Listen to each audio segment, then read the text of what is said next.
আমাদের নবী এসে হাজির। সকলেই নবীর চেহারা দেখে হতভম্ব হয়ে যাবে, চোখের পানি ছেড়ে ছেড়ে কান্না করবে।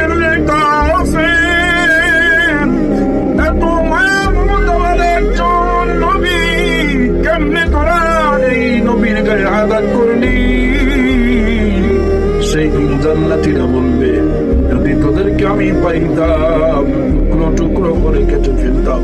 এত মায়াওয়ালা চেহারা, এত সুন্দর নুরানি চেহারাওয়ালার উপরে তোরা কিভাবে আঘাত করলি? এই কথা ভাবতে ভাবতে রব্বুল আলামিন তার আসনেও বসে যাবে।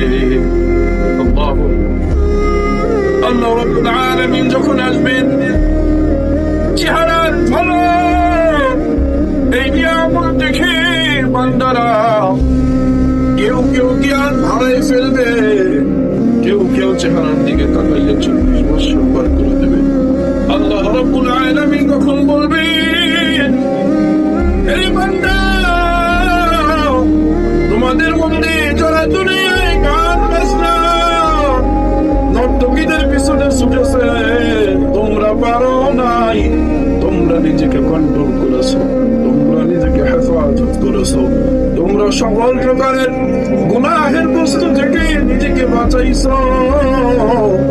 তোমাদেরও বুঝি গান বাজনা শুনে ভালো লাগবে, কিন্তু তোমরা শোনো নাই, বরং তোমরা জানো মালিক আমাকে দেখতেছে।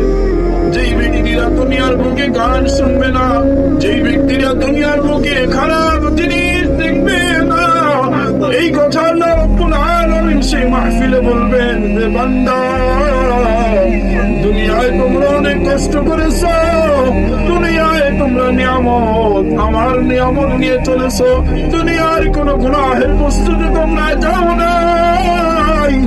আজ আমি মালিকের অনুষ্ঠানে তোমরা আসছো, রব্বুল আলামিন বলবেন তোমরা বসো।